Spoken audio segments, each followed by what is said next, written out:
Next is Mr. Will Davis. I'll have a couple comments on that, but I'm just letting everybody speak. And then I'll come back to you, Mr. Savage. Mr. Will Davis.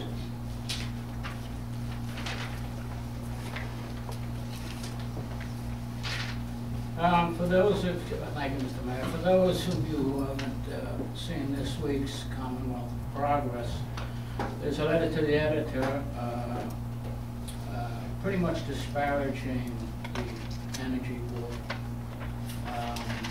accusing us basically of incompetence and leaving the needy people of Scotland Neck out in the cold. And I respect immensely anyone's First Amendment rights, and I was glad to see this person express their thoughts. But I do rise in defense of the Energy Board to just, if I could remind the board that the 5 members of the board were selected by each member of the board. As you recall, each member asked the person to volunteer for this program, and with the exception of Mr. Bradley, who was, excuse me, not a commissioner at the time. And I feel very strongly that we have done the best job we can. Up till now, we are still continuing in a, as I indicated in I believe last month's meeting, a work of progress. I did want to just read, if I may, our mission statement, which was developed by the Energy Board. The mission of the Scotland Neck Energy Board is to implement and guide the Energy Assistance Program as created by the Board of Commissioners to assist residents with hardships to help pay their utility bills through a defined process, using a fair and balanced system while exercising integrity and fairness to all. Every member of this board has followed this to a T. In our last meeting, we had 4 applicants for assistance.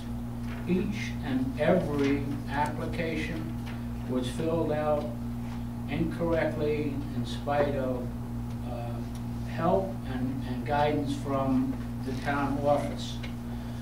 Some people just didn't want to give information, simple information. So we were not able to act on any of those applications. We do have and did have the willingness and have the money to have helped some of those people.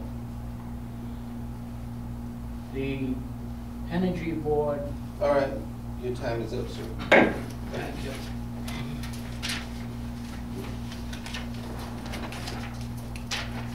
All right, the next person is Mr. Clifton Barnes.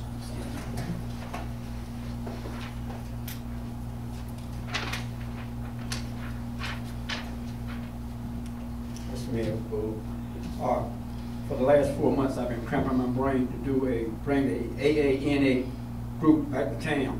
I've been following all the protocols and making sure all the protocols are followed. I wanted to be here today to request the help of the town in using some of their property to get this meeting established.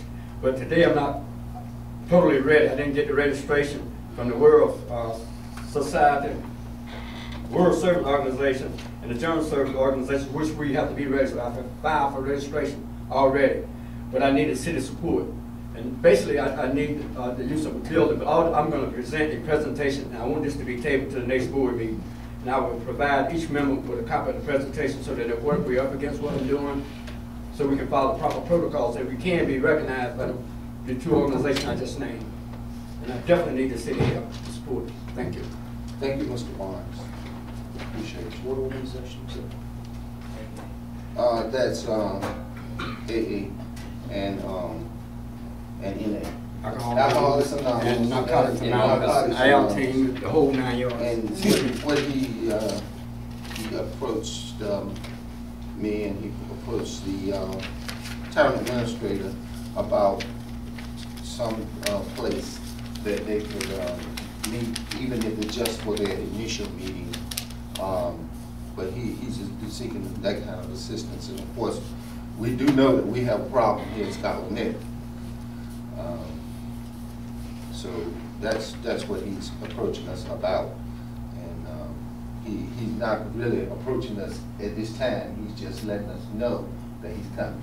Right. I sent a presentation to each member within 7 days prior to the next meeting. Yes. I leave them at the town clerk office. All right. Excuse me. Now, as far as the, Mr. Savage, the gas tank that you're speaking of, you know, I don't know what the rules are in regards to that, but I'm glad that you mentioned it, and you know, if anything like that that poses a hazard to the community, you know, anytime, you know, you tell me, I would get with town administrator and the zoning person or whoever, whatever inspectors, and try and get to whatever the situation is, and all to try to make it safe. Of course, we do know that gasoline and fertilizer makes a heck of a bomb. And we've seen the devastation that can cause. But we, you know, whatever the rules are that govern that, we certainly want to be in compliance with it. Anytime I'm speaking, board members, and I'm not saying what you agree with, you're welcome to interrupt.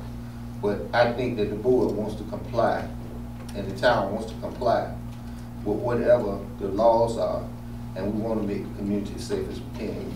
So when you find out about it, whether it's at the board meeting or in the street or whatever, when you make us aware and conscious of that circumstance, then we want to do everything that we can in order to try to make the people of the community safe. So I salute you for coming to us and making us aware of that. And now that you mentioned it, I'll look into it best I can, try to find out what we can do or what the situation is. All right. All right. I'd like to make a comment. Commissioner?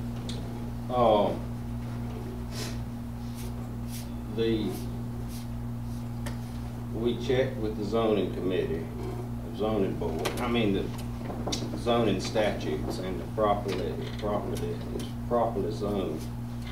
The Department of Agriculture is who issues permits to put the tanks in. Everything has to be done by their specifications, their setbacks, their rules. They've been down and inspected. Everything's been followed properly. While I no longer own the company, I do work there. And we have always tried to be good neighbors, kept a neat property, and of course we intend to continue to do so. The properties are plenty separated. We don't use any ammonium nitrate, which is the only fertilizer material that's explosive. We've not had any of that for 20 or 25 years, I don't guess. So I don't think it poses any sort of safety hazard. I don't think the Department of Agriculture would allow it if it did. But and we certainly want to assure our neighbors that we're going to be safe and run things properly and correctly.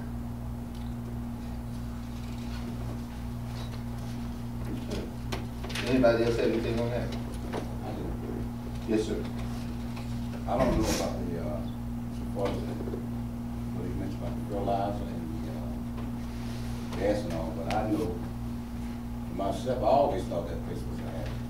Because I've been through this sometimes and I couldn't even breathe. I don't know whether it's spilling ammonia or some is spilling over around there at a certain time. And I've been through that, and it's been so bad where it'll take your breath. And I always thought that some hazard with that. You know, I don't know. I guess they have inspections to come down there, but it's I always thought that was bad for the community. You know, people having to breathe that stuff and all like that. I always thought that was bad, but I don't know. Anybody else have anything?